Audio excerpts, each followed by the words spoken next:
Hey guys, how's it going?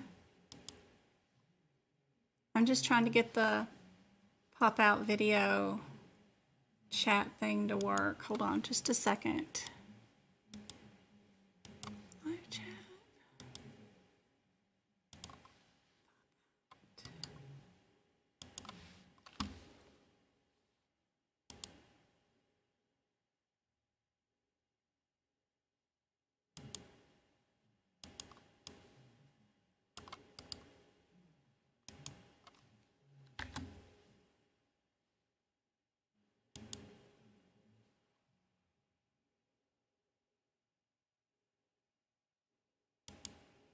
Yeah, there we go. I've got it working now, but I have it on the web browser for right now. Let me start TikToky, and then I'll catch up on.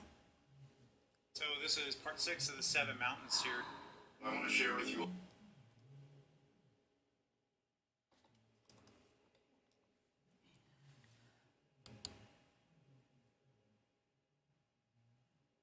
Do full screen projector and that. All right. Okay, guys. If y'all want to do a shout out about where you guys are located and when your exam is going to be, if anybody is scheduled for an exam, give me your dates. That would be so helpful. And what location are you at?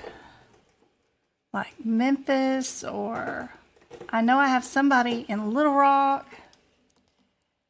Stuff like that is super helpful.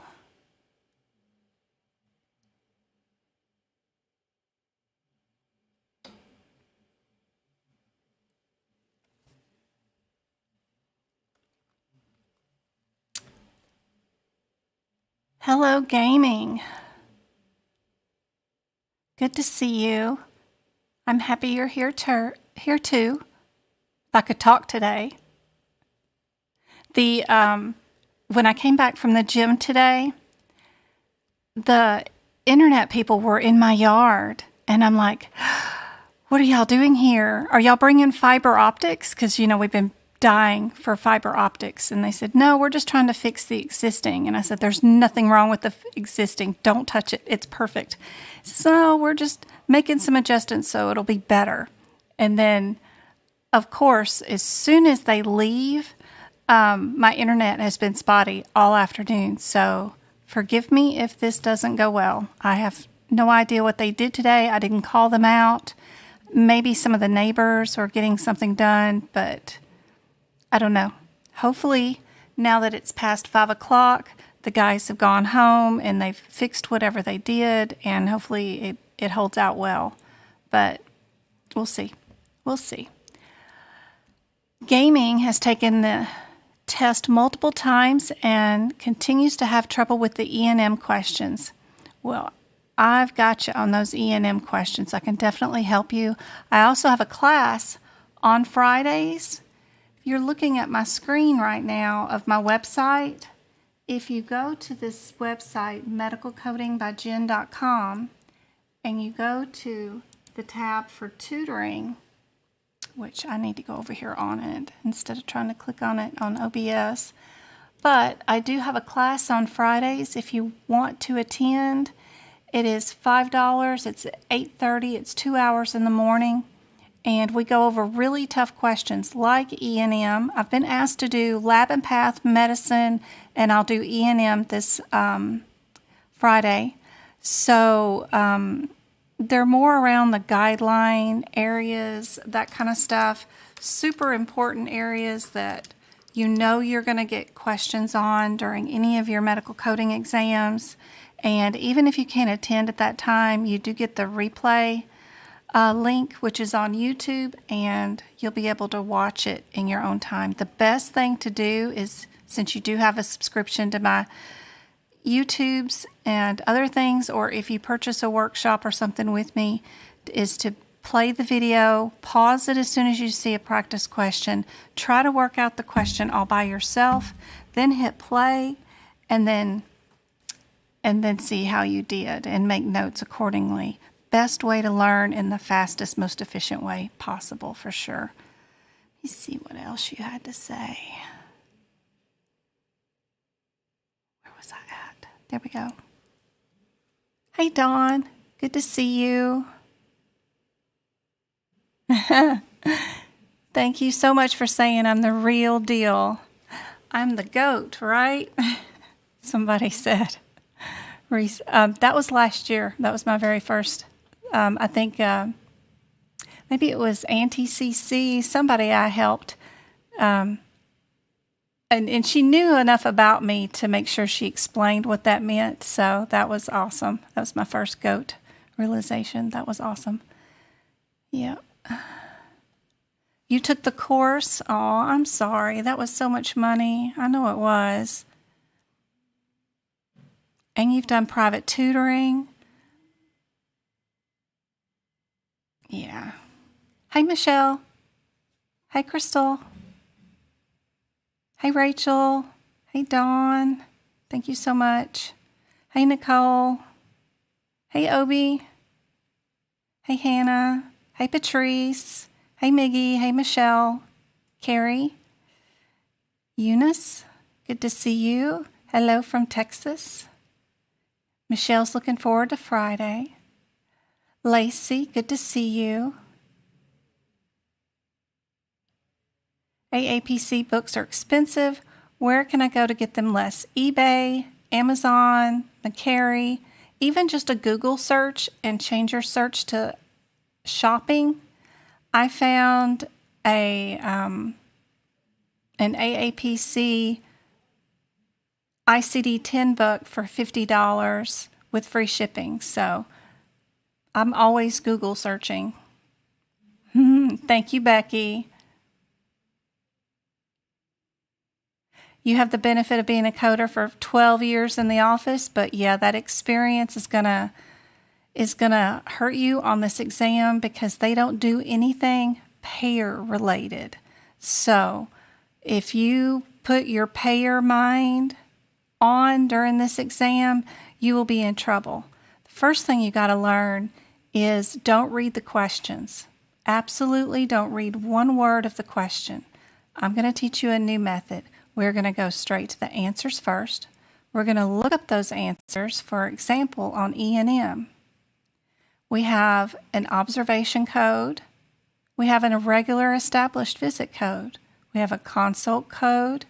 And we have a subsequent hospital visit. All different because they're all under different headers. Totally different. So we're going to think headers before we think descriptors. We're not even going to worry about the CPT code descriptors. We're thinking about headers. Subsequent hospital visit. What does that mean? What would it look like in a practice question from them? You would see the words yesterday, last night, those kind of things in the question to indicate that the patient was admitted last night or seen last night or yesterday or a few days ago, those kind of things. If it was a consult, you would see things like 1MD needs a patient to be seen for a heart condition or for seizures or something interesting. Those kind of things is what you think of. So when you do look up your headers for those E&M codes, you're going to skim from the very bottom of the question. You're going to skim backwards and just look for words like yesterday, consult, established, those kind of things to tell whether your patient was subsequent regular office visit or an inpatient hospitalization, or if you see the word discharge at the bottom, then the only E&M that I picked out that has a discharge in it would have been that observation code, the 3-4. So you would know right away just by seeing that one key word that whatever they've got written in that, it's going to be a discharge. And the only one I had was an observation, could have a discharge in it also. So we're going to learn a different way of going about this exam. You're going to need to throw away all human nature out of this. They build these exams knowing how people are trained since kindergarten to do questions and answers. They know you're trained to read the questions, then go to the answers and answer them.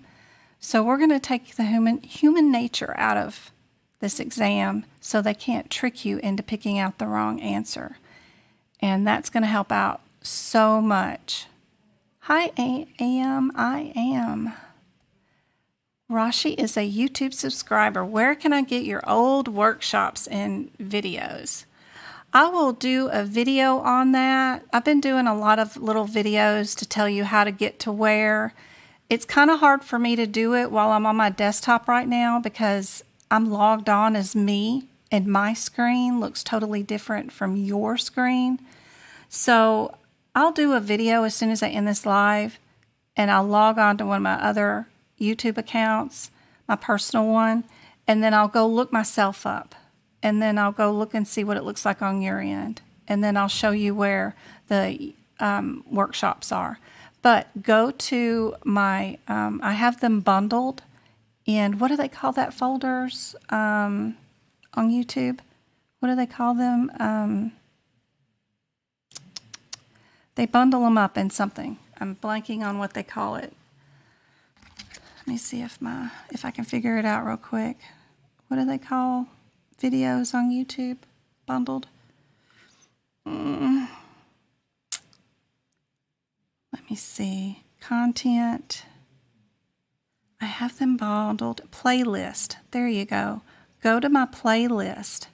And my workshops are all in a playlist called workshops. I have 16 of them. I uploaded a new one from November on there today that was the digestive and urinary and E&M workshop. So all the subscribers have access to that. And boy, looking at that today and then looking at the quality of my screens today compared to what they were back then. And I've been doing this almost 2 years. April will be 2 years I've been trying to do workshops and helping you guys and all that stuff. But just in the past week or two, when my son got involved and was like, Mom, you're doing this all wrong. You need to be streaming this a different way. The quality on that video when it starts out is so bad. I'm so embarrassed, but I'm sorry. You know, I was just trying to help, and I'm just some lady on the internet trying to help out. And boy, that is terrible because I'm looking through a camera, looking through a cell phone screen, looking through a video screen on a laptop. It's just terrible quality, but I'm still teaching my good techniques. It's just good gracious, mighty me. All right. Eunice is scared.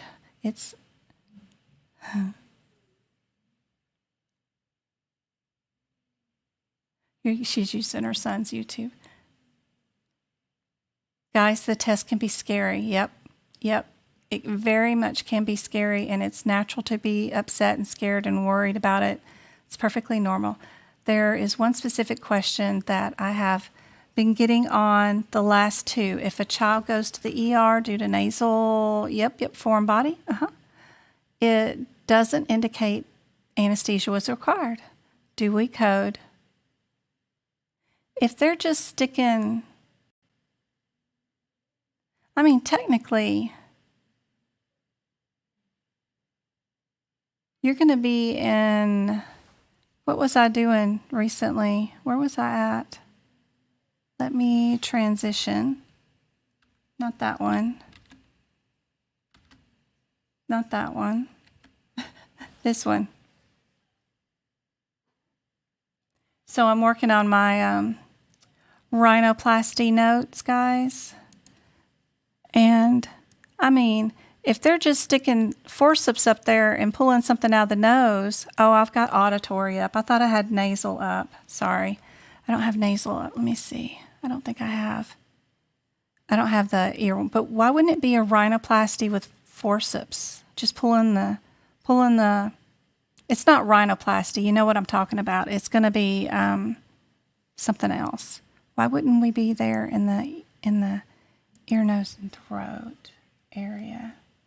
I'm just thinking off the top of my head. Let me switch this screen view for the TikTokers to, where am I supposed to be? Here. Okay.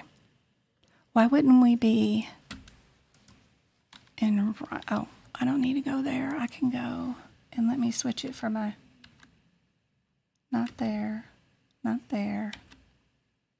Good gracious. Yep, there. Why wouldn't we be in surgery? Let's see. Respiratory. Why wouldn't we be not there? A foreign body. Where's our foreign body? You had a number in the threes. You did. You had a 30300. Is that our foreign body? There we go. Yeah. That's what I would pick. Absolutely. That one right there. And then your ER visit, of course. But, yep. Let me get rid of this over here. I think I know how to do that. There we go. So our TikTokers can see it. But yeah, that would be it.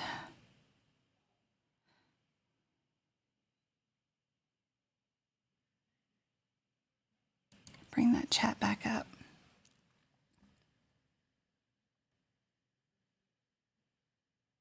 So hopefully that helps. All right. Sharon is testing on Saturday, E&M and cardiology. Cardiology, clear whether you're arterial or venous or tunneled or non-tunneled. Most of the time, your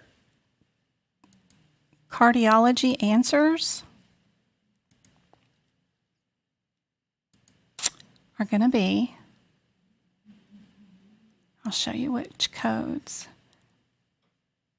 I think are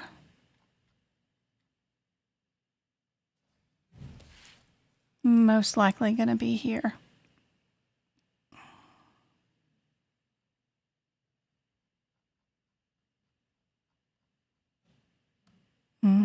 No, none of those. Yep, going to be our right here. Our 33208 most likely will be on your exam. Look through your question to see if you're arterial and ventricular, and we're under the insert of a permanent pacemaker.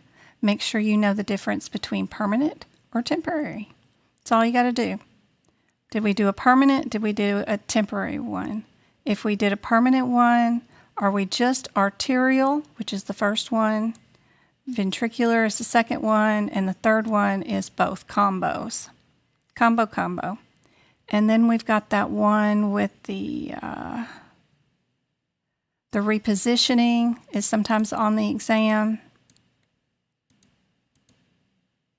or often quizzed on. And what else? We've got our 49. My happy 49. Where's my 49?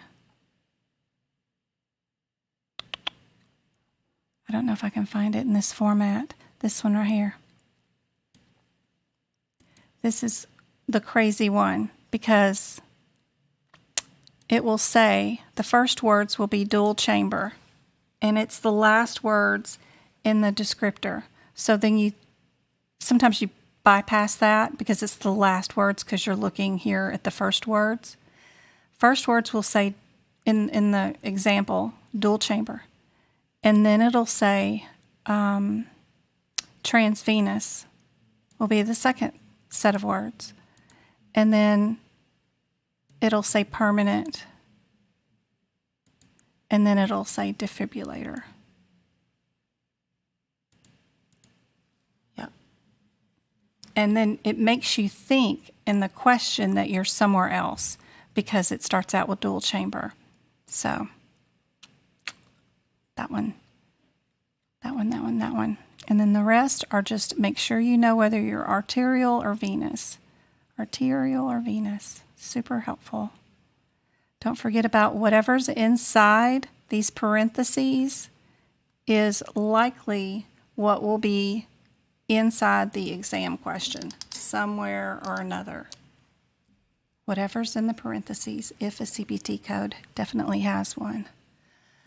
Speaking of you YouTube subscribers too, by the way, if you guys do join the YouTube, you do get access to now 16 of those workshops, which are just back-to-back questions. There's not a lot of visiting, answering questions, that kind of stuff. It's just back-to-back questions on whatever subject I'm on.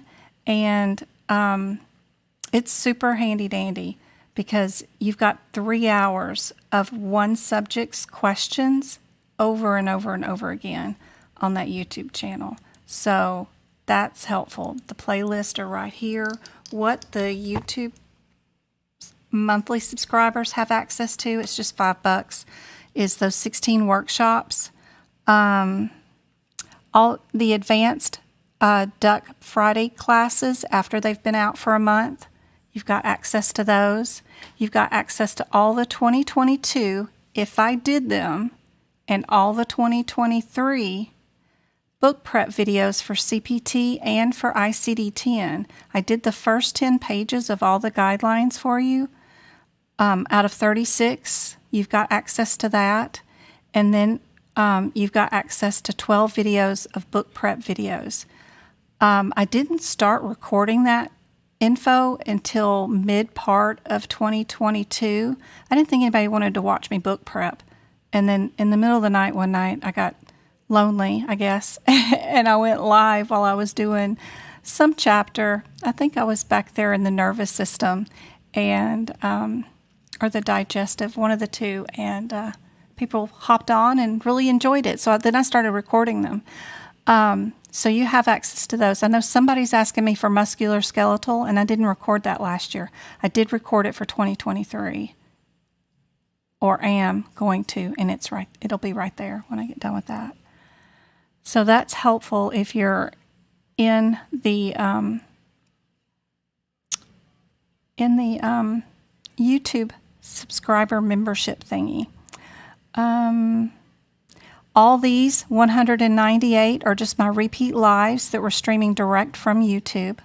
My streaming direct on, sorry, that was TikTok. These are all the ones that I used to stream on TikTok and then download and then upload onto YouTube. Now the ones that are direct on YouTube with the dual screens or whatever are right here in the live Monday through Fridays. Everybody gets access to those. And everybody gets access to the CPT exam tip advice ones. These are the shorter videos that I do. So hopefully that's helpful.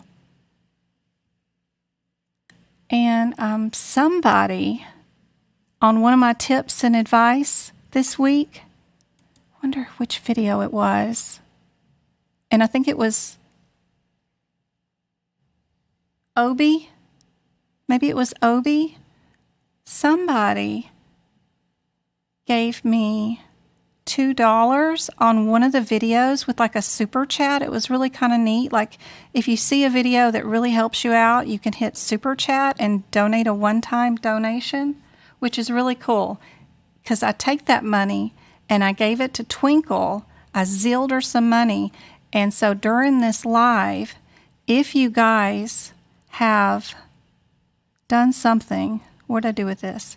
In chat somewhere, if you are live on YouTube, somewhere around here, and one gave $50 one time, you will see something that floats by that says you can accept gifts. And if you toggle that over to say that you can accept gifts, I have Twinkle is going to give away some memberships for people to join my YouTube club for free for a month from those donations that were on some of my videos this week. So that's really cool. Ooh, my kids are getting loud with the TV, so sorry if y'all can hear that. But So I try to take all the TikTok money and the YouTube money and give it back to you guys so that some people get notes. And I know, JR, I don't have the CRC notes yet ready. I don't have them ready yet, but I'm working on it along with everything else. I've got a lot of them done in the front of the E&M book as far as the guidelines and the differences between OPS and the abuse and all those things that you're going to need to know, the different laws. But CRC is mostly ICD-10, so I need to move them because you're not even going to bring a CPT book. I don't know what I was thinking. So I just need to move them over to the ICD-10 book and get them copied for you guys. I jump into stuff and forget what I'm doing. But yeah, I got to move them. Trouble with lots of Lab and Path. Yep. I've got some Lab and Path workshop videos that are super helpful for you guys too. Hey, Latasha. I do not have 2023 notes for any of those sections that you asked about. I have E&M, ICD-10, anesthesia, male genitalia, and I'm almost through here with the ear section. I've got 2 more pages to finish on this one, and then we'll be done. I added all the examples and everything else. I've just got to finish the microscope page and this last page right here. Just this last one, and then I'm done with the ear and can post that one up. And it's going up different where it won't have my handwriting on it. It's got some underlining and stuff, but I'm able to turn this into a PDF before I start working on it, and then I can just type out the examples so that we don't have to deal with my handwriting. So that is going to be something really cool for you guys. So again, my son told me this week, why are you doing it all in the books and having all that bleeding through and then taking pictures of your scribbly handwriting and post? Why aren't you just putting a PDF and typing on it? I'm like, I don't know, because I'm dumb, I guess. I don't know. You know, children can just, they have the best minds ever because they're not stuck in a little box, you know, that we put ourselves in as we grow up.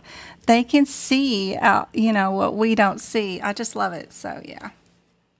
So, how do you get onto the YouTube? So, what you do is, Twinkle, maybe somebody can post this link. I can post it in my YouTube chat, but I can't post it onto TikTok because I'm in TikTok right now. I would have to be logged on as another TikToker and go into my live and be able to post it. But this link right here takes you to that. If you happen to be in my YouTube live right now, you just click on that link and you can be a subscriber. Also, if you join in on my live right now, whenever Twinkle comes around some point in time, she will probably end up throwing in some money in here, and YouTube automatically picks out winners of that during the live if somebody donates for somebody to have a month's free of subscription. But that's the link. I can post it in my Discord. Hopefully you guys are in my study group, which is 100% free too, and full of a vast amount of information. My main chat room is right here. I can post it right here in our Discord main chat room, where you can just click on that and it takes you to the join page. The Discord is super handy dandy. I have all of our subjects broke up into different rooms, individual rooms. You can go in there and see videos, practice exam questions. You can post your own questions, get help with anything you need help with. And it's all organized by rooms. So super cool. I just need to get some mods in here and set up some organization probably, and set up some roles so I can have more help in here. But look at just people have so much help. And to join our Discord group, you just need to download the Discord app. And let me get out of that. Figure out how to get out of that. Join our Discord group by going to my webpage, which is that medicalcodingbyjen.com. And I'm going to get there somewhere, guys, on YouTube, if I can figure it out.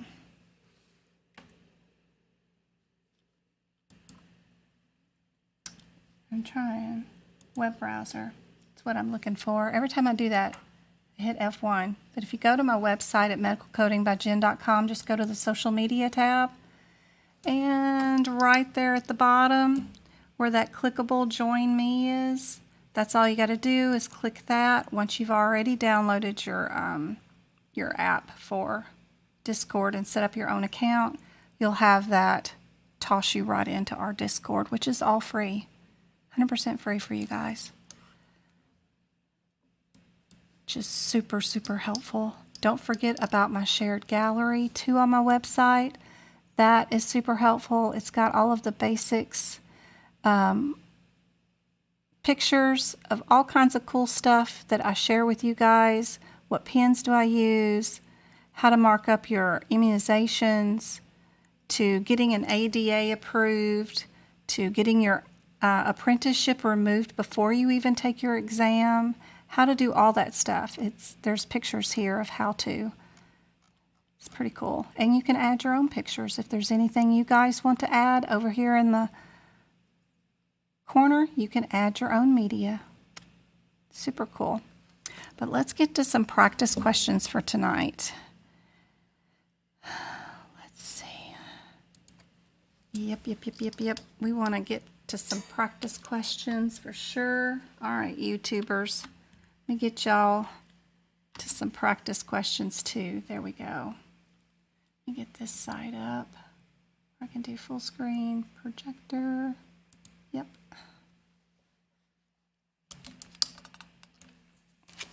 All right, you guys on TikTok and on YouTube are trying to work out these questions with me.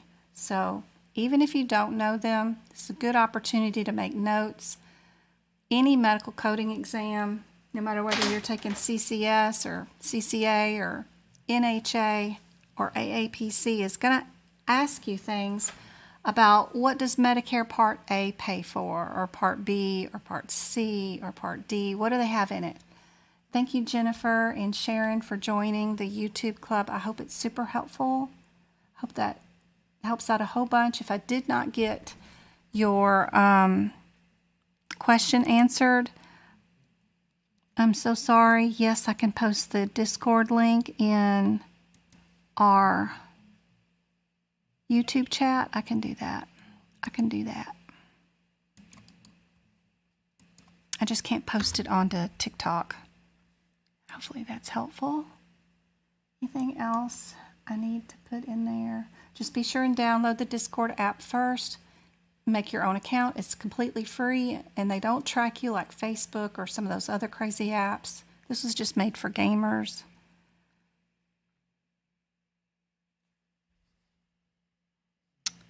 Yep. And I even have a page on my website. I'll just post this since I'm saying something about the website. That will show you how to make your own notes like I make my notes. So you just click on the pictures that I show there, and I have the full instructions on how to make your own notes, just like mine. All right, let me go back to my Word document. All right, guys. Which part of Medicare is affected by hierarchy? I don't know. Condition categories. No one can say that name, but it's HCC. Which part of Medicare? Yay, great, Ashley. Glad you're there.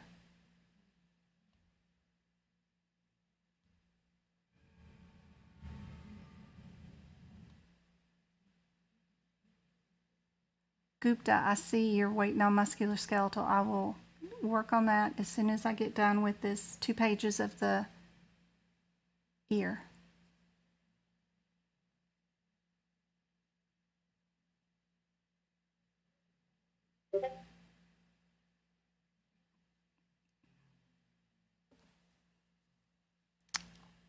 Yep, we got part C,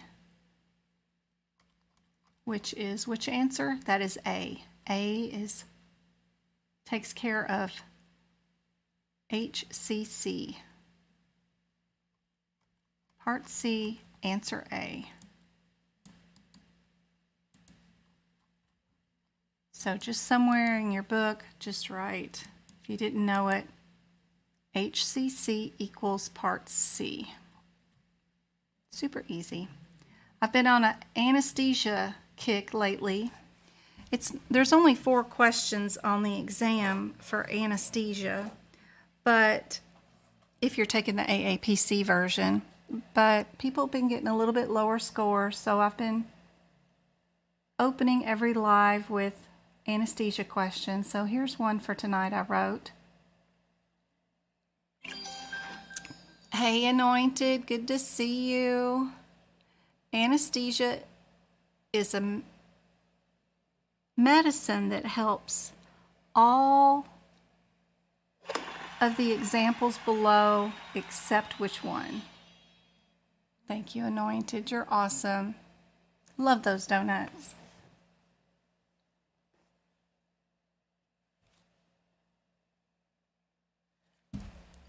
Yeah, the view is not the best. If you go to YouTube and watch my live stream on YouTube right now, it's a really better view. You are seeing direct from my laptop onto your device. This is my cell phone shining a light on my view on my desktop. I don't know. Maybe, I don't know if this one would be. I have it on OBS there, but that's unhelpful because the light lets you see the glare.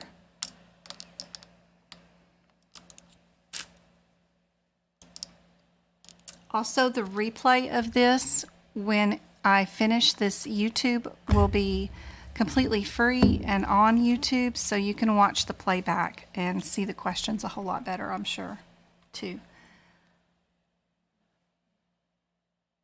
Which one is a wrong answer for anesthesia?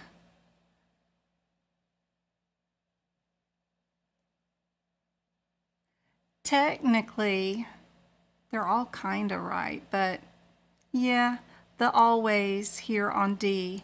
We can get a type of anesthesia, like an analgesic or something, a pain reliever or something after surgery, but it's the most incorrect one of all that.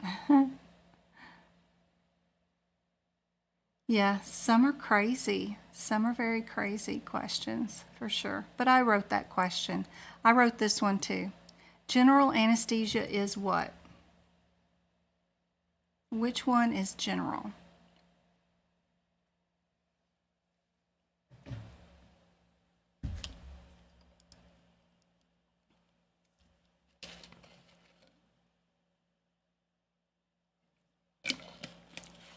I'm sorry, Amber. If you go to YouTube, promise you get a better screen view there. Like, let's see, if I go to my lives, it's going to show up as a live, probably somehow or another. I don't think I can see it. Let me see. No. I have to be logged on as somebody else. But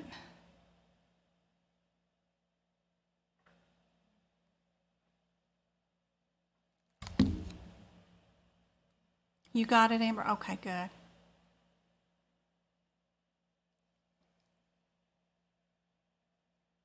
All right, guys. General anesthesia is RA, a complete loss of consciousness in a patient. Some people stay awake. For some reason, they're conscious, but they don't feel anything and they can't move. That's very scary, but it's very, very rare. Thank you, Joy. I hope the YouTube channel helps out a whole bunch. Place of service. This is going to be fun, guys. So they're all mixed up. We're going to put them in the correct order. So in the front of your book, of your CPT book, actually, your AMA CPT book, we have this one page that's front and back. It's called Service Codes, and I've got all these mixed up. What would be number 11? Is it skilled nursing facility? Is that where that goes? What goes there?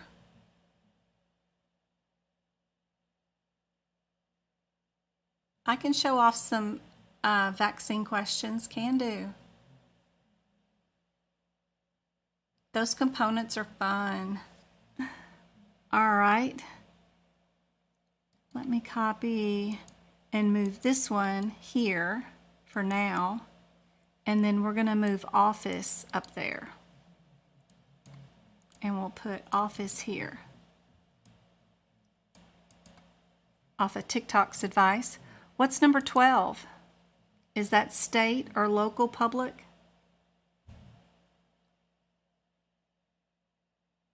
What's number 12? That's number 31?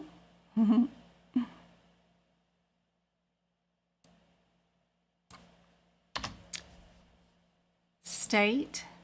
Y'all are saying state is 31? I don't think so. But we'll just put it down there for right now. We'll think about that. But we need to get this one out of here because I know it's not that. This one is home. Go home, Lassie.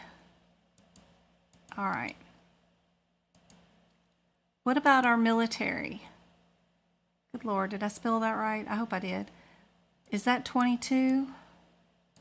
Where's our military go? I think it's a 20. I bet that home's not right.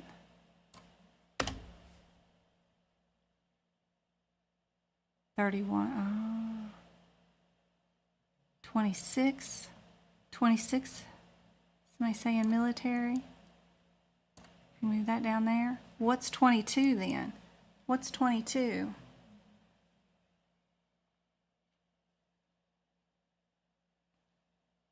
Nursing?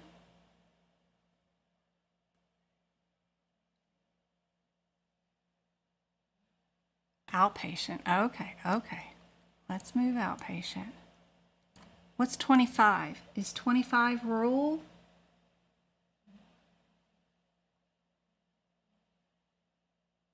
I think that's rural. Is that rural?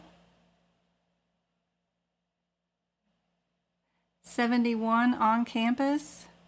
I don't have an on campus. I don't think. Do I? Birthing centers.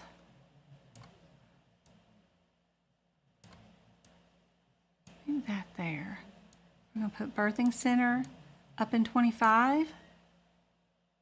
Yeah. Okay, and then we got military 26. 31. Is that our state and local public health department? What's our health department? State, local. Skilled nursing is 31. Okay, let me move that one then. We'll move that here, and we'll move that skilled 31. Okay, is rural right now and state right? Do we have those two correct? Or do I need to flip them? Are those two correct?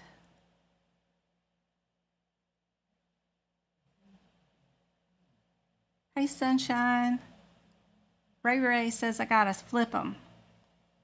All right. Let's put that one there. And then we'll take that one there. All right. Does that look correct?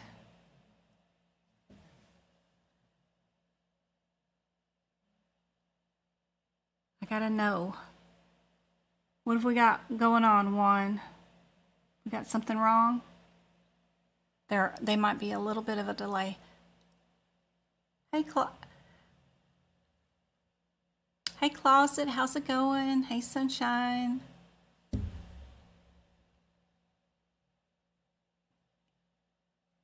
Good to see you guys. Thank you for the 7,000 likes and the 4 shares on TikTok and all the thumbs up on YouTube. And I hope the YouTube new membership members love their exclusive content. Hey, Grow Glow. Good to see you, my friend. We're going to have fun on Friday. Palliative therapy, another one I wrote, means what? And chat's got some of it out of the way on YouTube view. I'm sorry. I've got is used for acute pain, daily management, reduction of pain level, or relieve symptoms.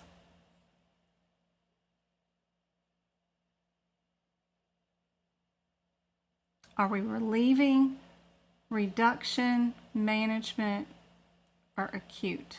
What does palliative care mean? You like that go-kart? I'm always trying to come up with something new. The CCS people have to do a word match looks like that in their exam. I think their 10 questions at the end is like a word match with 10 other words and 10 other questions or something. So that's what gave me the idea.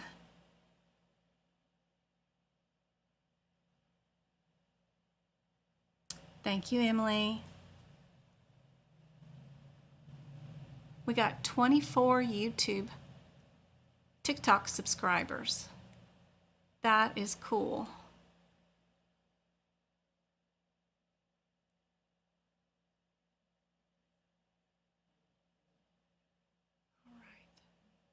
And where is my stickers?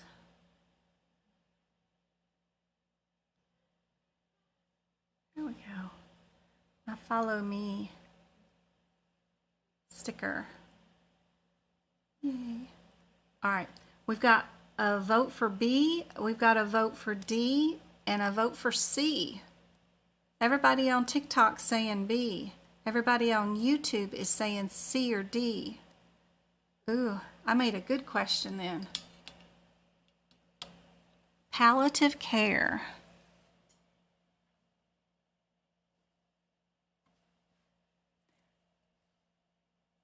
Do we use that for acute pain? Probably not.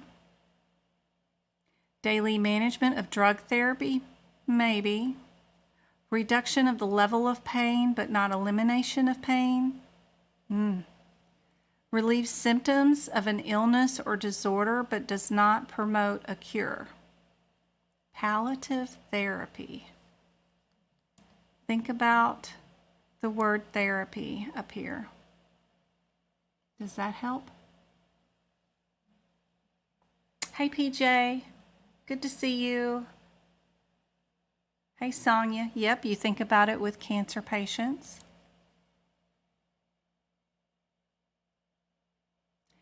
It's different than hospice. So don't think about them dying or whatever yet, but we are relieving symptoms of an illness or a disorder, and we're not promoting a cure.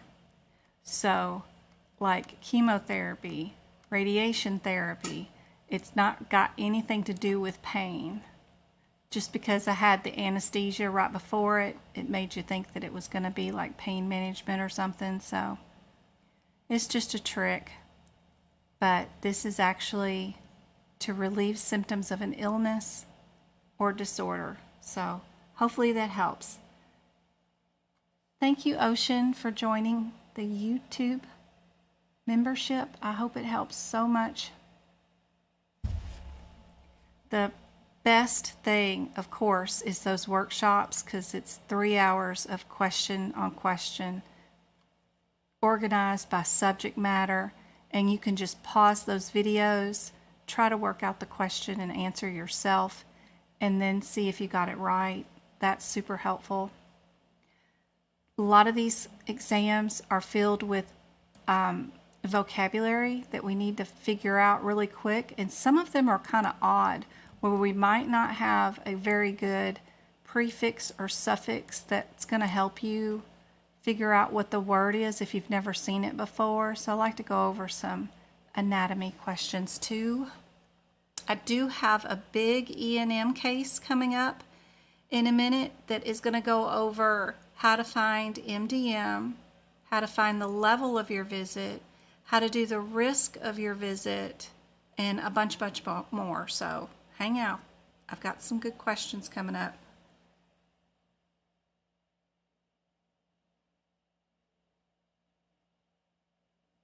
We're still talking birthing centers and public health clinics on YouTube, maybe? I don't know.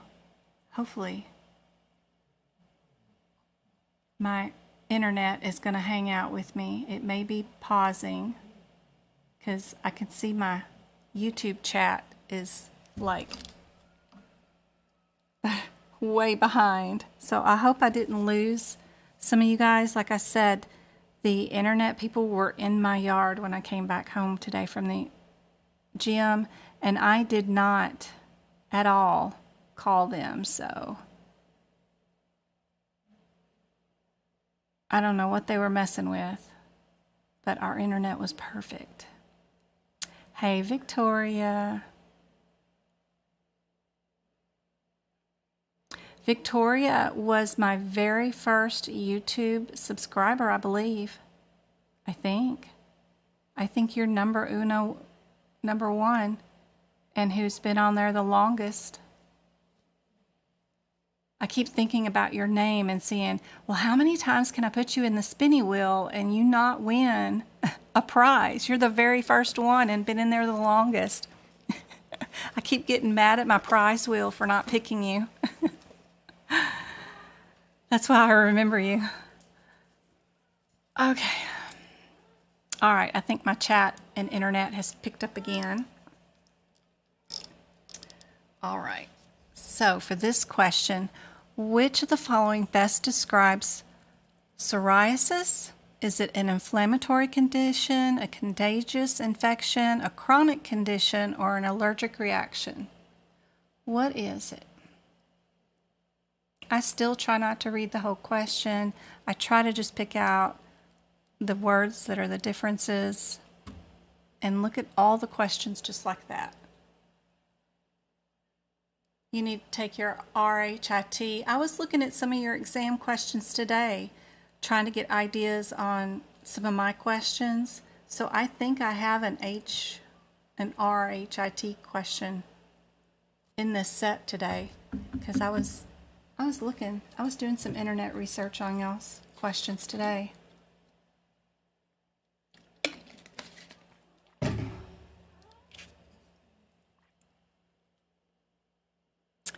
Close. It's not an inflammatory condition, even though you think it is. It is a chronic condition. Psoriasis, chronic. Chronic condition. Not inflammatory, even though technically it's kind of linked to an inflammatory condition, but it's a chronic condition. That's how they categorize it. Cyndi Lauper has it. Not that I'm divulging her HIPAA information. According to some commercial she's promoting, she has it. What about this word? If you saw this thing in your exam, would you be able to know where in the body you were at and what you were doing based off your prefixes and your suffixes? Because we're not allowed to have the medical dictionaries.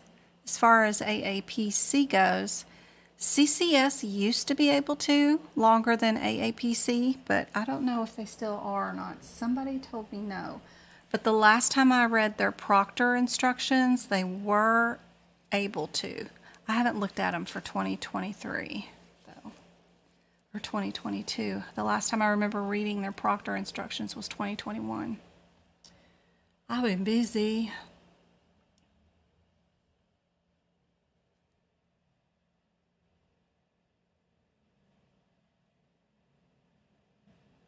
Aw, thanks, Victoria. Your name, I mean, I swear, I'm always putting your name in there like multiple times going, she's number one. She's got to win something. Jeez. Hey, Rosa, good to see you.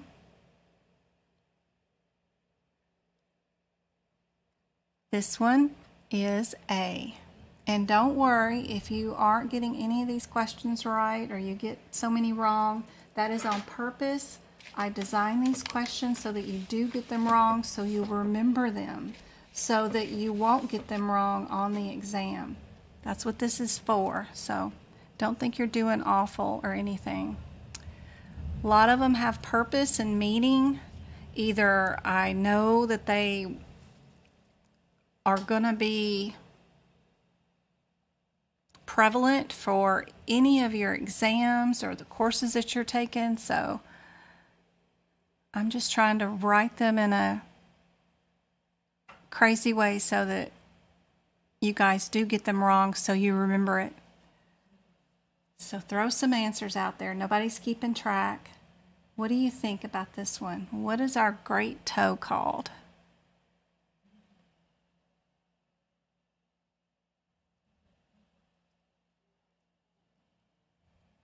Anybody recognize any of these questions from their exam attempts? Let me know too.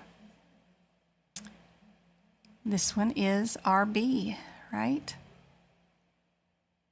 You just holler is what I think about when I see my big toe, because I holler a lot when I hit it, so I have to associate things. So when I see this word, I think about hollering every time I stub my big old toe. So I don't know if that helps you, but that's what I think of. I have to associate. Lobes. Lobes of the right lung. How many are there?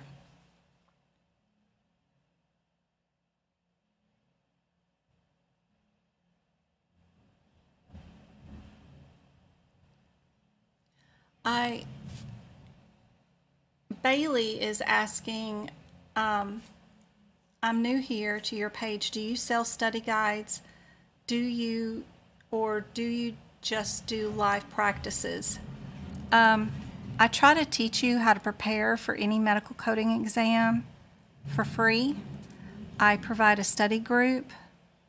I teach 6 hours a week free every week here on TikTok and on YouTube.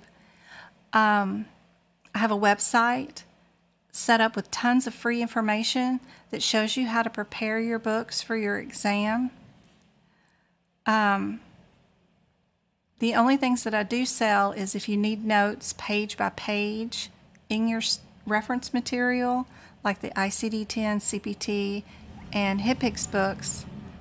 I sell those, but other than that, I like to teach and help out for free. Study guide. I'm working on a study guide, but that's been a 2-year process that I still have not finished. I guess if I would stop doing so many classes every week and maybe quit my full-time job, I could eventually get that sucker done. It would be awesome if I could get that done because it's good. But I don't have one yet. I have it collaborated and typed and all in a hot mess with ideas placed, but nothing's organized. One of these days. I keep telling Twinkle, maybe when I get done with this audit season this year, in March, maybe I'll think about retiring and just do this full time. I don't know. We'll see. I just can't get enough done in time for you guys, and I feel like I'm letting everybody down. And this is funner than working anyway, so I don't know. I'm thinking about it. All right, how many lobes? How many lobes do we have? Question regarding the group workshop on February. The email information said February 95, did it? 2023? No telling what I was writing at 10 o'clock at night. What I was doing. It's supposed to be, let me see. It's supposed to say, what was that? Was that yesterday? No. What email address am I in? I'm looking on my phone. Yeah, I think I would have sent myself one. Workshop.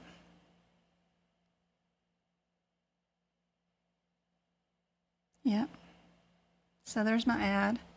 So the email that I got that I sent myself says February 19th, 2 p.m. And it says you'll get a YouTube link. That link will also be your replay. There won't be any passwords. Just don't share the YouTube link openly over the internet. And that link is what you'll get access for that day, and it'll be for your replay. And of course, if you can't attend the whole 3 hours that I'm jabbering with questions, you can leave and come and go as you please. Just keep clicking on that link and you can go back and watch the replays. And it'll be on YouTube private for just the people that pre-purchase for 2 or 3 months, and then I'll turn it over to the YouTube subscribers. Like today I gave them the November one that I did last year. So it is going to be on a Sunday. It is going to be on the 19th. It will start 2 p.m. Arizona time zone. I can't keep up with what time zone that is wherever everybody else is at. We don't go forward and we don't fall back, and we have a different time zone than anywhere else in the United States. So all I can do is tell you, oh, there it goes. Right there it says 95. Yeah, no telling what I wrote. But in the bio, up at the top it says the 19th. I'll fix that and send it back out. No telling. But that's the date. And when you do go to my website, of course, when you go to schedule it, and when you do hit the book now, it will take you to my calendar, which will force you to go to February 19th. It'll force you to click on that date. It'll also force you to click on the time, which is 2 p.m., before it'll let you purchase it. So you'll know exactly what date you've got. How many lobes? We have 3 lobes. We have 2 lobes in the other one. All right. Which of the following does not circulate fluids throughout the body?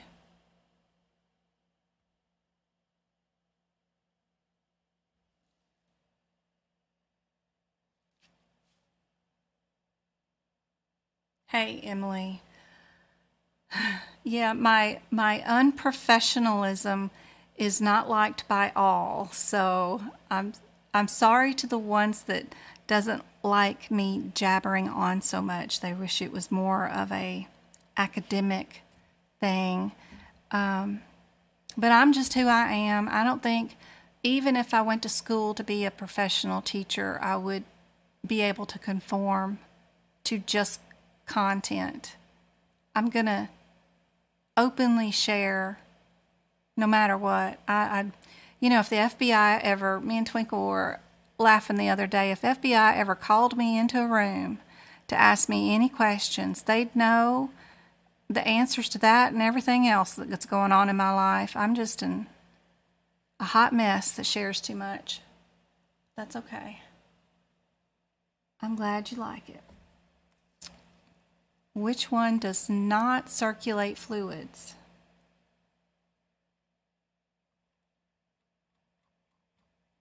Endocrine. Good job. The loop is inside what? Where's our loop? in Memphis, Tennessee, we used to have a theme park called Liberty Land. Anybody from Memphis? Do they still have Liberty Land? I imagine they shut that thing down. But that was the very first place that I ever rode a loop-de-loop roller coaster. Was at Liberty Land in Memphis.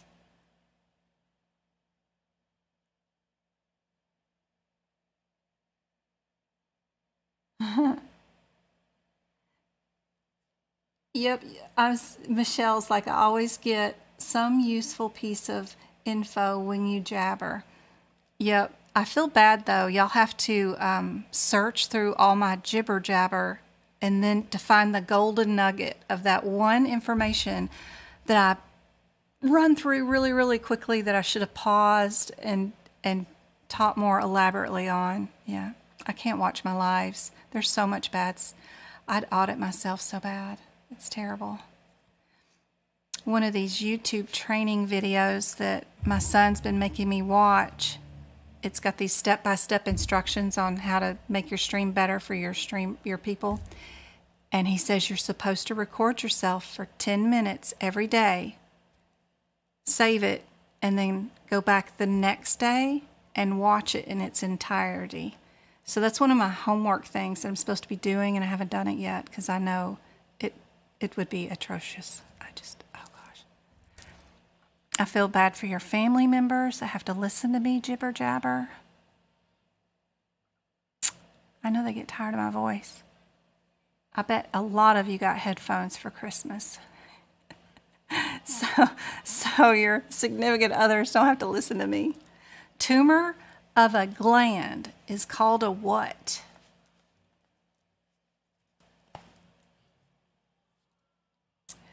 You should consider retiring and changing for boot camps so people can self-study. I hate charging for teaching. That's been the hardest part for me to get over, is charging money for teaching. I don't know if it's my upbringing.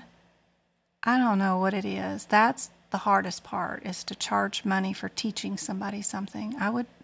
It should be free. It should be free knowledge. It should be open for everybody.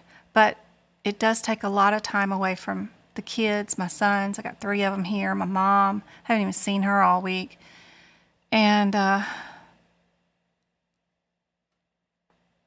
going to have to pay for health insurance somehow or another because I am in my 50s. That's the only thing. I don't, need a whole lot, but I need health insurance. And if you ever have to pay for your own health insurance, it's super expensive. So that would be the only thing. Not that I go to the doctor. Us medical people don't ever go to the doctor. I will go to the Mexico border, get my own meds, and treat myself before I go into the doctor. Because they're just practicing medicine. They don't know. They're just going to wave a magic wand and throw some stuff at you anyway. I can do my own clinical findings, thank you.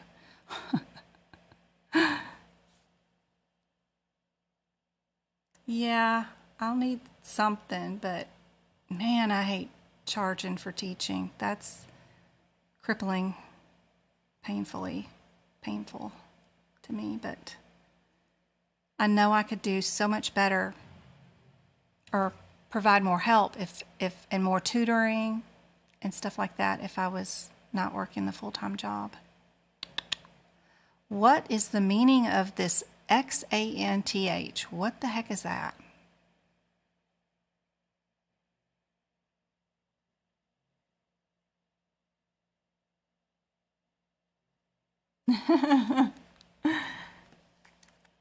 Oh yeah. It is, yep. Go check out my comments on my videos. YouTube recently. Yeah. Somebody was, yeah. Get to the point, woman. You'd be all right if you just get to the point. That's all right. It's so much fun to help you guys out. And I know I'm a hot mess. There's Twinkle. Oh no, we're good. I'm just complaining about my jibber jabber.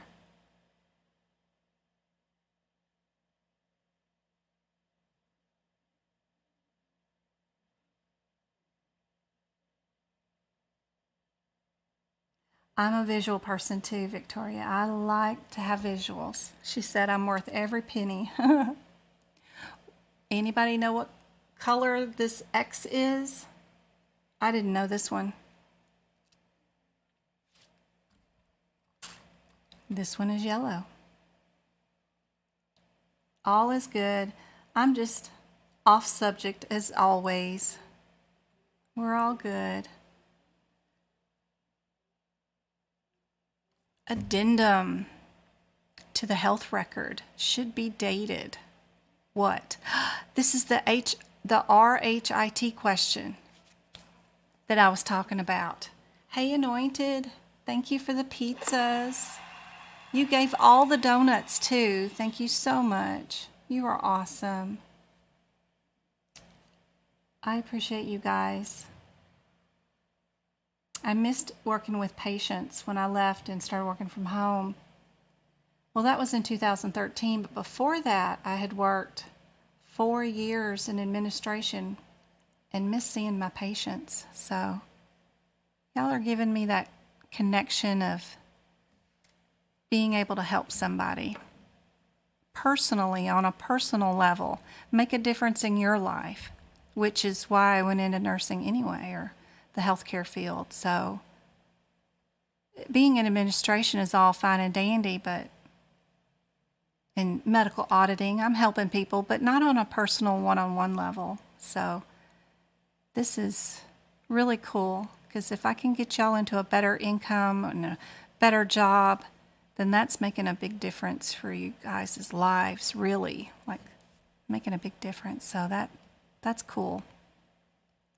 This is my RHIT question, an addendum for a health record. So a doc sees a patient today and dictates the chart, comes back in the morning and notices that they either had incorrect information or have additional information they need to add to that record to make it whole. So then they dictate or add another note.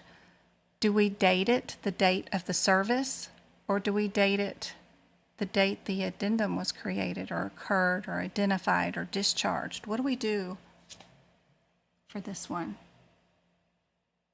You're welcome, Becky.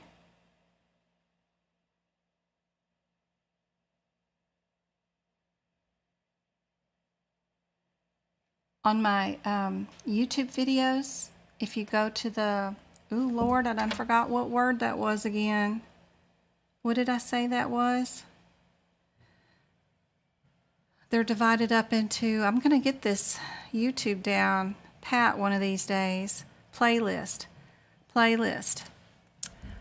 One of my workshops is E&M, of course. But one of my playlists right here, this CPC exam advice tips, there's 74 videos in that playlist. 7 of them are E&M Back to Basics 101 videos. Those are really cool, and they'll all start out with E&M Basic 101. So look for those headers, and those are a great set of little videos that are super cool. So of course this is going to have the date that the addendum was created. If you go back into the chart and you date something, and you say something and add something to the chart, it's not going to be added the date of service. It's going to be added the date that you add the note, of course. The process in which a healthcare organization addresses a provider's documentation issue that are conflicting, ambiguous, and incomplete.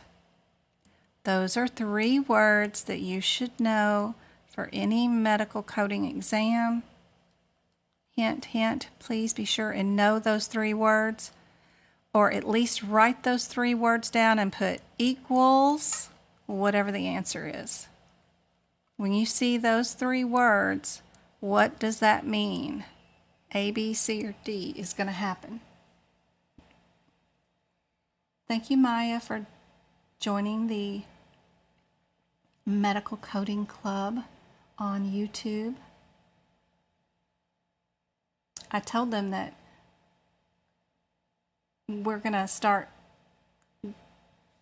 getting Twinkle some Zelle money from me, because if I get it from TikTok or from YouTube on those super chats or whatever else is going on, then I'll give it to her, and then she can throw it into our YouTube to give people free a month-long subscriptions to the YouTube channel and get access to those workshops and stuff. So we're working out a policy and throwing that in there. So if you ever wanted to win one of those, all you got to be is in the chat of that, and be sure and hit the toggle over button that says you'll accept gifts from somebody. And that will help. Yep, it is our query. Be sure you know that word right there. Super helpful. What about this word? Does this one tell you what this means? What in the heck is that word all about? Are we dealing with redness, itching, sac-filled stuff, or inflammation? What are we dealing with this one? Jen from Texas, share your live.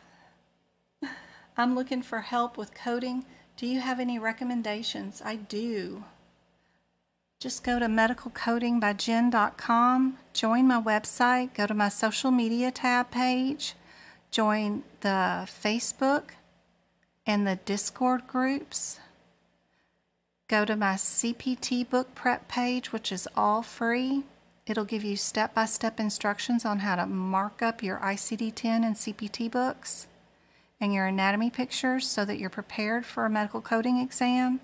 And then join me on YouTube or TikTok 3 nights a week, Monday, Wednesday, Friday nights, for 2 hours, 6:30 to 8:30 Arizona time zone, and I will show you from the exam point of view how to pass without prerequisites, without a course, without paying for anything. All that I just said was all free, 100% free, just from me to you, some lady on the internet trying to help you. And you can pass the medical coding exam without any courses if you want to, if you want to learn from me without knowing a thing about it.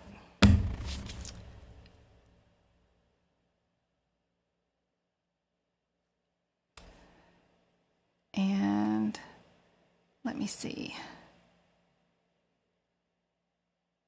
That's it. My website looks like that when you go to the home page. medicalcodingbyjen.com. It's all you need. Do it all for free. All right. Anybody know the definition to this word? Oh, you're very welcome, great one. You have the course and you need to pass? Awesome. If you have the course, if you already bought your course, then copy and paste all your practice exam questions, your chapter exam questions, your exam questions with the rationale once you find them into one document. That's the crux of your course. If you're going through the course and you take the first chapter exam, chapter 3, you take the exam and you don't make 70, print that exam, keep it up on half of your screen, start your second exam, do a Control F and search for the questions on your first exam as you're doing your second attempt. Find the answers from your first exam to answer your second attempt so that you can make sure that you pass your 70%. Few of the questions will be completely new. You can open up another tab and Google the answers because they're all there. That way you make sure you pass each chapter test. Once you have those, copy, paste all those answers into a document and keep practicing those questions, just like I'm doing here. Make notes in your book. Like I would go to integumentary section, go to the very first where they're drawing the pictures of the skin, and put that word down if you didn't know it today and what the answer is. Then you'll have it for the next time you see that word. Or if it's on the exam, you'll have it. Same thing with all your practice exam questions and stuff. Anything that's in any of those questions you don't know, go write it in the book. Go write it near the CPT code or the ICD-10 code that's affected. That way you've got your entire course notes in your open books that you can use during your exam for your certification. I'll do some videos on how to print the screens and copy paste the video, the questions and answers and stuff, but it's not hard. Not hard. This one is itchiness. This one is its itchiness. Another good one to know is the trichomonas. Be sure you know what that one is. That one is the infected skin. All right, here is our E&M question. It's going to be a big one, like it's going to have lots of questions at the end. So we're going to be doing E&M for this one. We're going to try to figure out what level we're doing. Are we low, minimal, moderate, high? Are we a 99202, 03, 04, 05? Is our MDM moderate, low, high? Is our risk moderate, low, high? Is the amount of data that we reviewed moderate, low, high? Those kind of things. So remember, we're not looking at the question. We're going to go straight to the answers first. Yep. We'll skip it all. So our first one, and I'm sorry, YouTube people, let me figure this out real quick. Your question is cut off a little bit. I'm going to move this over. So all we're thinking about is what level of MDM are we here on this one? Are we straightforward, low, moderate, or high? And to figure that out, we're just going to go look up here at the last part of our question, which is we ordered an x-ray of the sinuses, 3 views. We did patient education on a sinus infection. We did not give them any medicines, right? Just over-the-counter meds.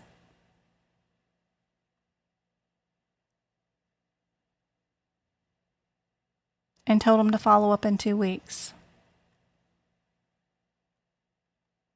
The only things that we do to figure out what MDM is now is we figure up how many tests or things we analyzed, what was the risk factor in our patient based off of what we did for them today, because we wrote them no antibiotics, because we only ordered them an x-ray, exposing them to the x-ray stuff, what kind of risk does that give them? Those kind of things are what's used to consider MDM now. Let me move. I'm trying to move all this over. There we go. So what level MDM would we be for a sinus infection with x-rays? Would we be straightforward, low, moderate, or high? I don't think there was any we don't go by history or the physical exam anymore. There's really no need in even looking up here at any of this stuff. That's how we used to code for 2021, 2022. But now we don't care about family history. We don't care about review of systems. We don't count any PFSHs. None of that anymore. We don't even count the exam anymore. All we do is count how much data we reviewed, what their risk is based off what we did do.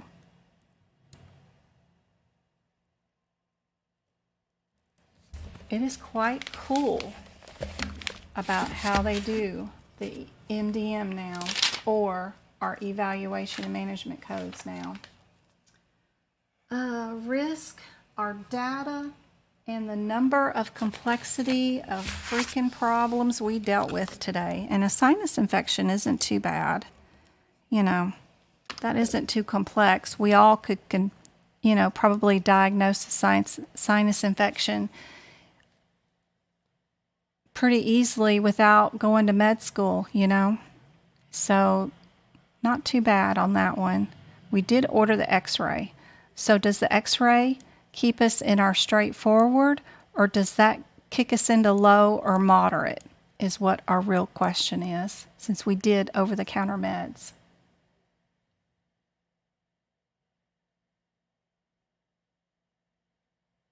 If it's blurry, I have a YouTube video out there. You need to click on the little round icon that's the setting icon, the little control button. Switch your video from 720 to 1080p or a higher quality. Also rotate your screen to landscape. That will help out 100%. It will make it not fuzzy anymore. I have YouTube videos on how to do that.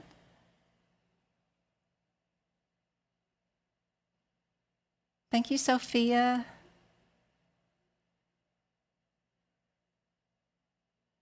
I have a lot of straightforwards and a lot of lows.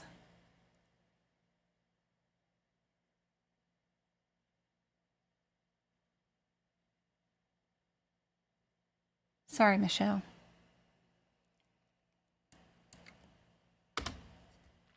So the number of complexity of the problem is low, an acute, uncomplicated problem. So if you're on that chart, if you're in the 2023 CPT book, we're on page 8. If you're in the 2022 CPT book, we're on page, help me out, is it 17, guys? So they deleted 10 pages of E&M instructions out of those two books. If you're on that page, that chart, the second column, the first column says level of MDM. The second column says number of complexity of problems addressed. Just look for the one acute, uncomplicated illness. You'll see that that is directly under that low. And as a matter of fact, I can show you, because I keep forgetting I can, because I haven't done it all day today. I can go here in our E&M book, having a blonde moment. Can actually show everybody E&M, where I'm at.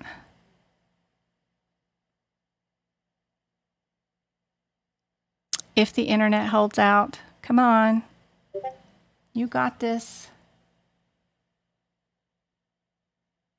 There we go. And let's see. Y'all gotta tell me, Jen, show us on the book, because I forget I can do this. I had to switch up my whole entire way of presenting all of this so that the recordings are saved in a much better format. On the 2022 version of this page, they actually have the 99202 and the 99213. They got rid of that in the 2023 version. So that's why this screen looks so different. But this is the 3 things that they use now to make up your office visit, which I'm highlighting. That's it. This is the only three things that make up our office visit, which is our number of issues we're dealing with, the amount of data we're dealing with, reviewed or ordered, either one or both in combo, and the amount of risk to the patient. Right here, we've got our minimal risk because of diagnostic testing. That's like x-rays, right? We can write some examples. My notes that I wrote in like tons of little examples of what kind of procedures would go into each box, or diagnoses like self-limited minor problem is like abdominal pain, nausea, vomiting, right? Stuff that you don't give a diagnosis for, really. A splinter, a blood under the nail and you need to come in and get it relieved so the pressure's out of it. Little self-limiting problems, right? Then examples of an acute, uncomplicated illness is like a sinus infection. So you can write that in your book right underneath here. You can add that as text. Can I add text into here? No, I can't. But that's helpful. That's what I do and make my notes. As you're going through these practice exam questions or you're watching my workshops, and I do E&M questions, don't forget, if you've got a UTI or a diabetes patient that was given a moderate, then go write the scenario down here. This patient had CHF and diabetes. They were moderate. Go write that down right there. This little chart can be a handy-dandy little tool if we fill it all in. So that's how they got the one acute illness, is because it's under low right here. I'm trying. Come on, there you go. That's for our sinus infection. So if you're not, go write sinus x-ray and then OTCs. And then you've got that whole question documented for the next time you see a scenario like this. All right, let me get down here some more because we got some more questions. The bottom one down here, let me switch my YouTube version. There we go. Bring y'all up the next question, which is this one right here, guys. Let me see what I can do to make sure. There you go. You guys can see it now. What's the overall MDM for this patient? Right up here, what was that question about? What is the level of MDM components, number of complexity of problems addressed? Okay, so that was just one component of the MDM, which we answered with low.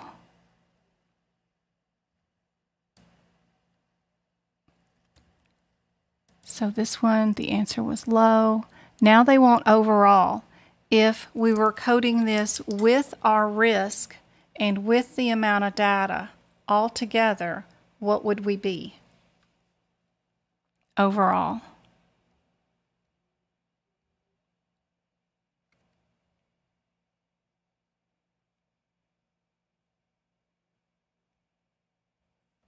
You've been wanting to ask me about codes 62272 and 99212. Okay, I'll look at that as soon as I get done with this question.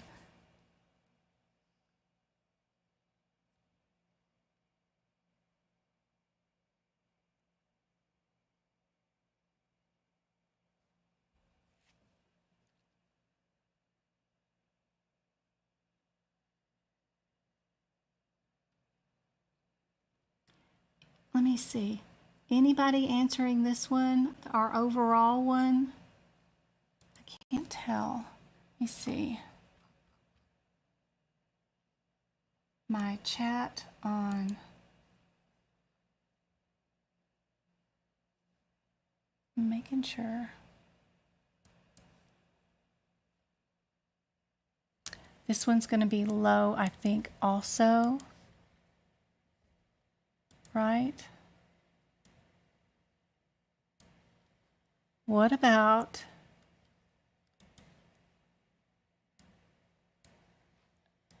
the one about the amount of data reviewed today or ordered?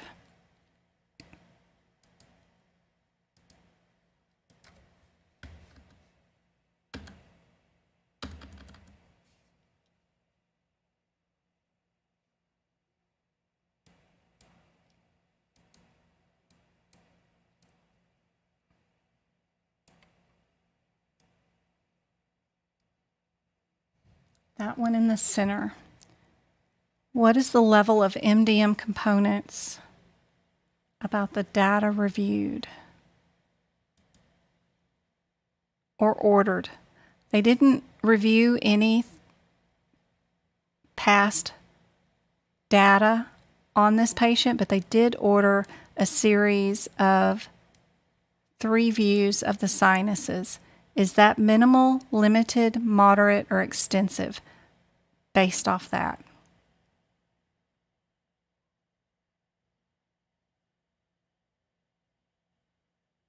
Did you check? You said you could not find a used study guide. Did you check my Discord group? I have a room that has for sale books. People can sell books. See if somebody has one for sale in there.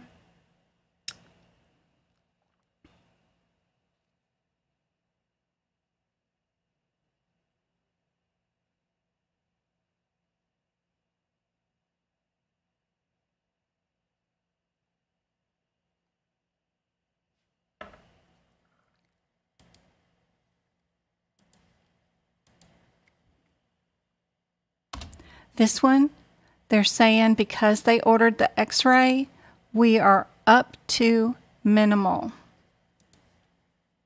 We're A.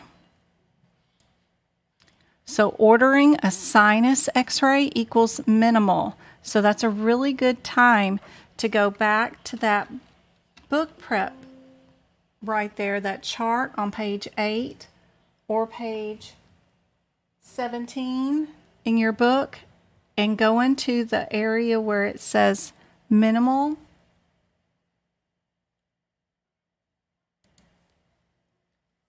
If I can find that book.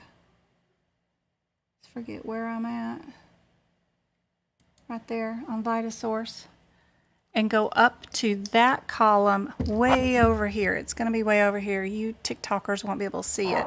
But you're going to go over here to that minimal box and write sinus x-ray in it to know that that would be connected to the minimal right there.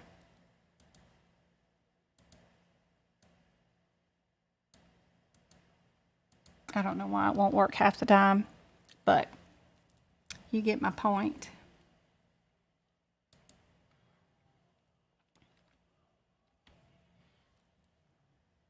What about our risk level? What is our risk level for this patient based off not giving any prescriptions for this patient to have any kind of complications? What is our risk? Is it straightforward, low, moderate, or high?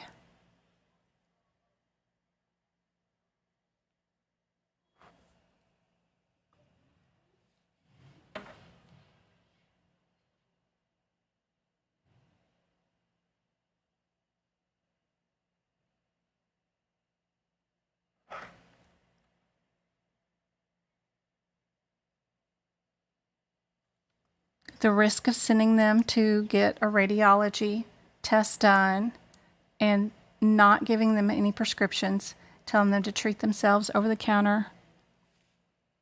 Is that a fairly safe thing, or does that increase the risk because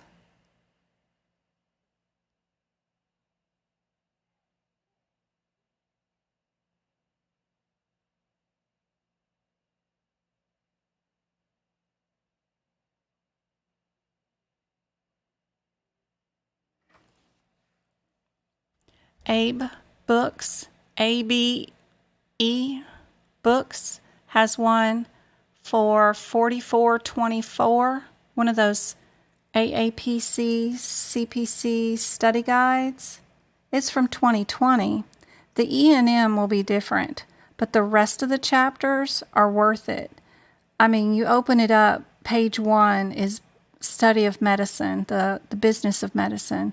What's in part A, what's in part B, what's in part C, what's in part D. Everything else is going to be word for word what could be on the exam, that whole study guide. It's better than paying whatever prices they're wanting right now for their book. Yeah, $150. The E&M will be different. I'll teach you the E&M. But still, it'll teach you what is a consult, what is a regular established patient versus a new patient. It's going to teach you the lingo of E&M. It all isn't going to be bad. It's going to teach you what is observation. It's worth $40 for sure. It's got more information in it than you could actually study and remember. Just move it to the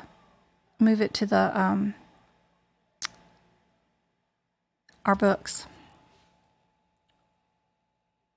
So abebook.com.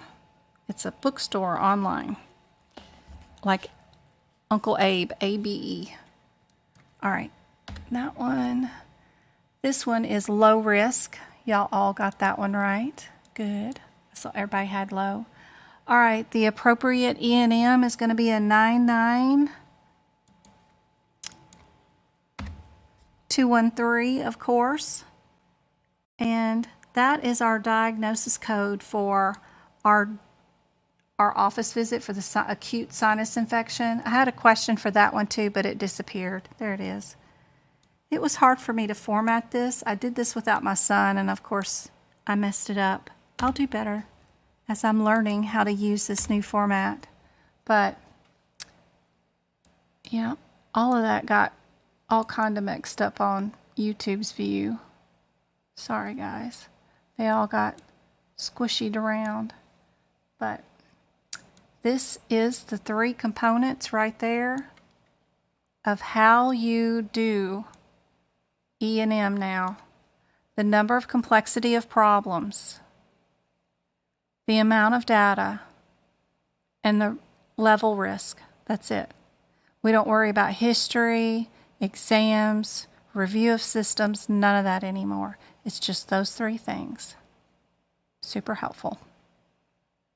Thank you, Susanna, for the $5. You're awesome. I will zill that over to my Twinkle and have her throw it back into our YouTube memberships. That's awesome. Thank you so much. She did something called, what is that, Super Chat on YouTube. It's really cool. Let's see if I can show you. I don't know what it is, but it's cool. See? And she shows up with this big, huge banner, and it alerts me, of course, because I see that compared to all the other chat. You know, if you ever wanted to get my attention, those little super chats. Oh, look, Twinkle did gift out a membership. And who did she win? Who won it? Does that mean Monique won it? That is so cool. Twinkle, you got to holler at me, because I wasn't even paying attention. You know how I am when I'm teaching. Oh, she did text me. I wasn't paying attention to my phone either. But that is so cool. See how I can send her the money and then she can toss it in here and give it back to you guys and give out the memberships. And YouTube picks the winner of who gets the membership. So that is super cool. Plus this stuff, the super chats, I guess it's down here somewhere. But that's cool.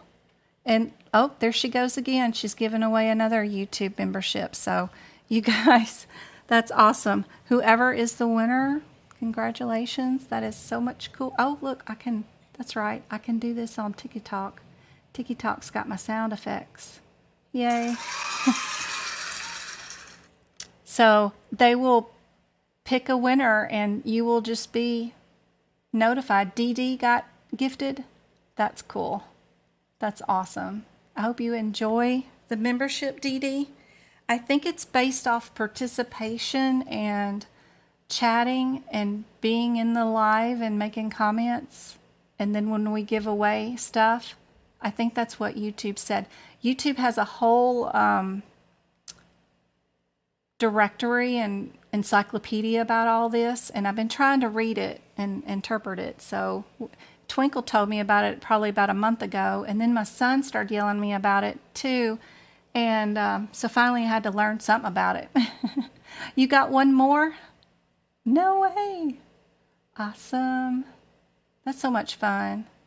All right, while she's doing that, let's see what our next question is. Anybody know? Congratulations, Dee Dee.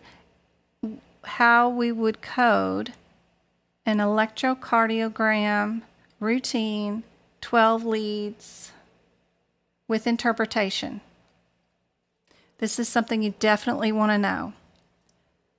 There we go. There goes Twinkle again. How many are you going to give away? Don't you give away your whole salary, because I'll just be giving it back to you. She's giving away another one.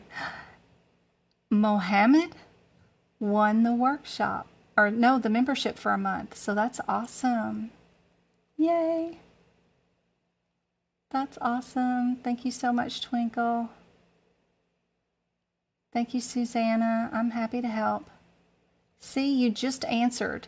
You just answered that question, and then you were the one to win. So that is super cool. Yay. Congratulations. Oh yeah, I get to hit cheer again. That is a lot of fun, guys. Thank you so much, Susanna, for contributing and helping out. And Juan, she gave $50, and somebody else gave $1.99. I mean, just that little stuff helps out, you know. That's really cool. Plus it shows, you know, support for the stream. And I will always try to do my best to improve it and make it better, guys. All right, EKG, right? I've got lots of B's. Y'all all know this one. Be sure you do for the exam. Yep, it is our B. All right. What about this one? A collection of venous blood by venipuncture. What would be the answer here? Congrats to everyone, said Victoria. Yep.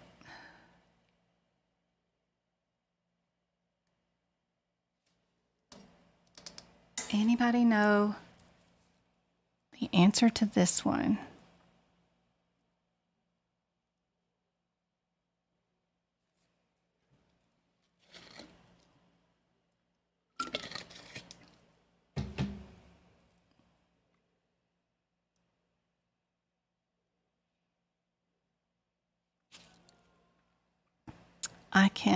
I would probably, in using the process of elimination, think about the 15 and the 16 are super close.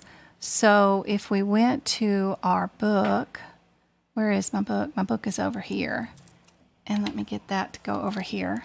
I can do a nice little search in our book for these codes real quick. And we can go there. In our cardiovascular system, why did they put venipunctures in our cardiovascular system? I guess it's because we've got some arterial accesses and stuff, but it is kind of funny how we have those here. We've got our 15 and we have our 16 right here. Since those two are the super closest ones in those answers, I'd probably pay attention to those. And all you needed to know was, again, are you venous or are you capillary, I guess. That's a different one. You know, I'm always telling you to look for whether you're arterial or venous because of the blue and the red colors that are associated with the appendix L. So this one, of course, is our 15. We can go back to our Word document. Yeah. Got to go back to it here. Here we go. We know B is our answer. Yep. Very cool. All right. What about a lab done? if your physician ordered a PT, what would you be? So I see we've got two that are in the 5/6s. They're not close together at all, but this one's a 5/7. This 599 is probably non-specific. I wouldn't even look it up, but I love looking for codes that are so similar. So let's go look up these real quick. And I can go there, yep. And then I can go here. And then we can hit search. Paste that sucker in there. I'm going to get better at this. This is going to be so streamless one of these days. It's going to be nice. But it's just going to take muscle memory and getting used to this. So did we do that prothrombin, or what was our other code? We did a 70. Or did we do the 70, which is down here? Did we do a thrombonin time, plasma? Which one did we do? That one or that one? They're trying to confuse you because this one's got the plasma in it too, to give you the P. Yeah. This one's associated with Coumadin treatment, blood thinners, atrial fibrillation. If a patient has these things, they will likely get these done. Thank you, V. We do have A. Yes, A is our answer for this one, for sure.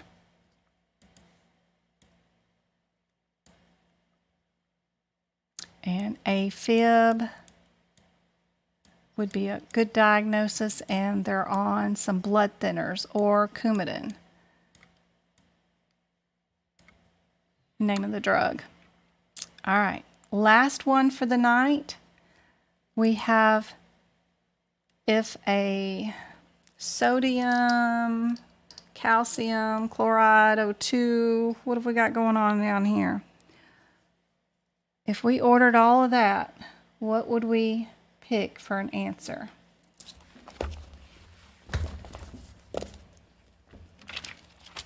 Here I am looking in the book when I shouldn't be.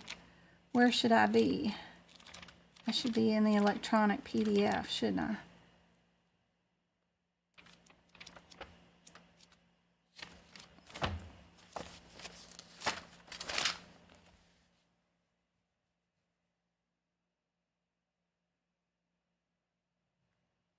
Carbon dioxide, chloride, potassium, and sodium.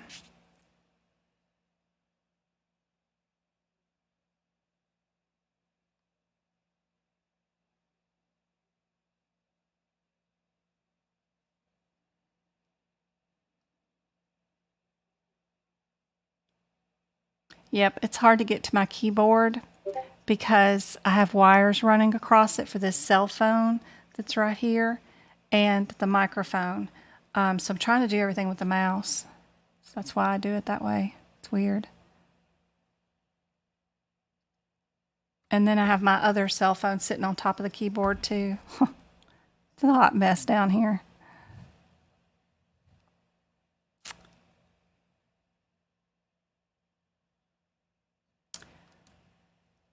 What's the answer every time you see the word panel? What's the trick I taught you guys? Every time you see the word panel in Lab and Path, you know the answer is going to have 0, 0 in it. Which answer has 0, 0 in it? Because it's looking at you. Yep. All your panels have 0, 0 in them.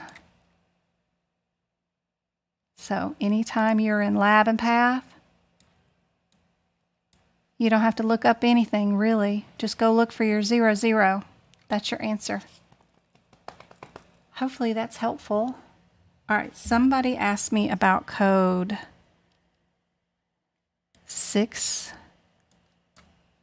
62272. What's going on with that? With a 99212 office visit? Nervous system. Don't code it with this and that and the other thing.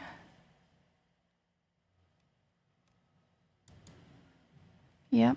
We've got a spinal puncture. Oh, let me change my YouTube video. Okay, there we go. Spinal puncture, therapeutic drainage for cerebral for needle or catheter with a 99212. Isn't that crazy how you'd think that a spinal puncture would go with a even a 99214. I mean, if somebody's going to poke a hole in my spinal column and drain some fluid off of me, the risk of infection, the risk of making me paralyzed, the risk of giving me a headache is just seems unlikely that it would be a 99212. But apparently,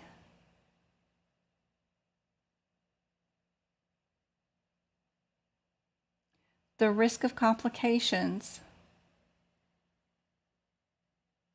is still minimal for that procedure because it is a diagnostic test. It is used to diagnose. And if it's the only diagnostic test ordered, we're still going to be in the 99212 minimal. If we do additional diagnostic test along with like a CT scan or something like that, we're going to be in the low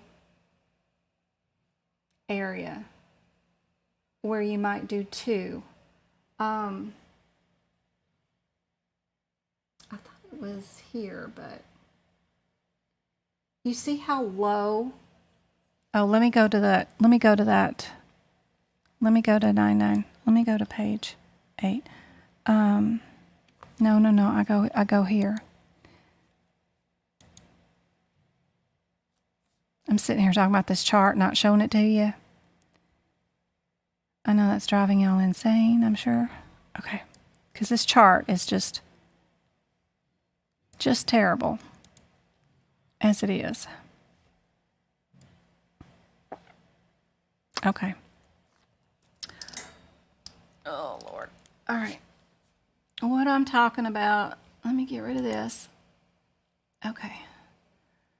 So we have a patient coming in for a headache that they've had for a week. I think this is that example that you're talking about. And they did a spinal tap, whatever, as a diagnostic test. You see here,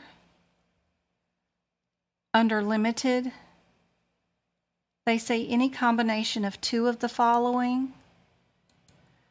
We didn't do two diagnostic tests. We did one diagnostic test.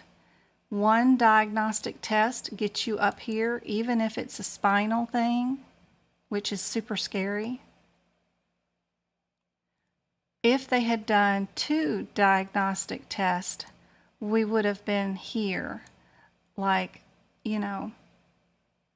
that spinal tap and a CT scan. If we do 3 or more, we're going to be down here. We do blood work, we do the CT scan and the spinal tap. We're going to be here. And of course, more extensive, usually drug therapies. It's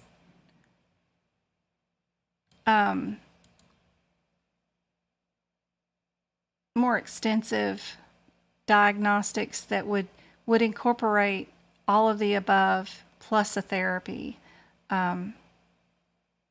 It would be a lot worse down here in the high. You would have to have all the different studies taken care of. So we'd have to have diagnostic. We'd have to have blood work. We'd also have to have like ultrasounds and a lot more things. Probably like a catheter, you know, or an angio. More extensive stuff is going to be down here in the high area. Whoever asked me about that question, I hope that helps out a whole bunch. Why the,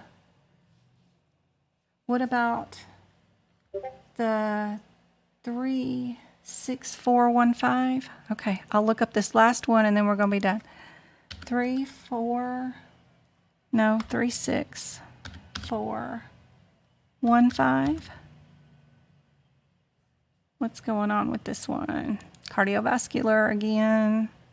Can't use modifier 63. Yep. Capillaries, blood fingers, heel sticks. Yep. That was probably an answer for one of the last ones earlier. So sorry. It's just making sure y'all didn't have any other questions. Thank you, Juan. Thank you, Rosh. Have a good night. Congratulations to all the people that won the YouTube monthly subscriptions. I got to figure out how to do that on TikTok. That would be awesome if they had that option to give people free TikTok subscription memberships too. Don't forget with your TikTok, thank you for the February. You are awesome, V.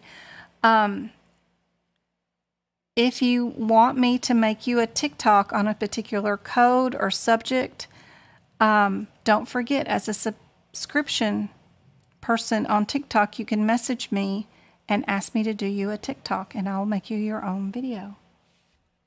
Same thing on YouTube. Y'all ask. I'll do my best. Thank you, Suzanne.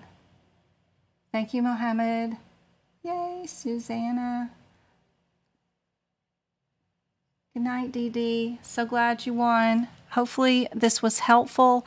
I will see you guys again on Friday. We'll do 2 more hours at 6:30 Arizona time zone. And don't forget, I have that Friday class on for my repeat exam takers.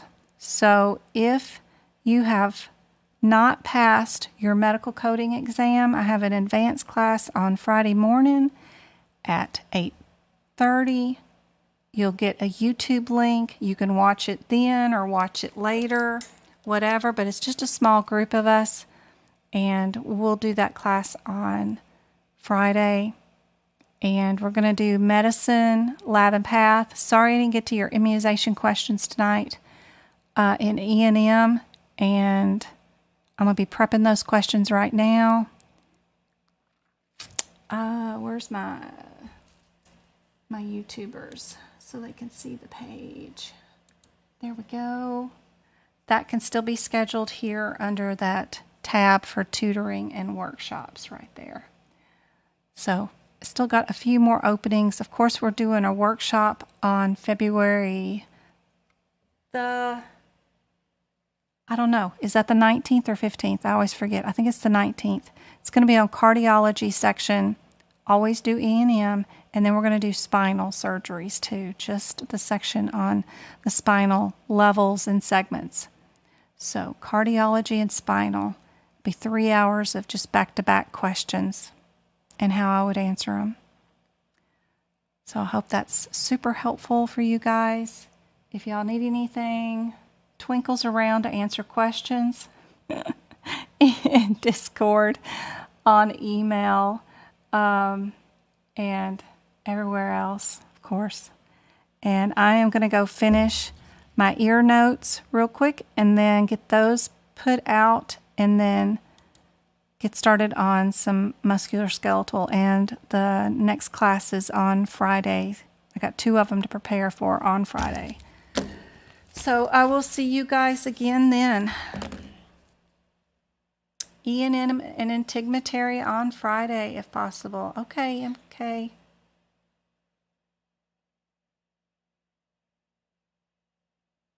Aries, no worries. I am here to help you guys.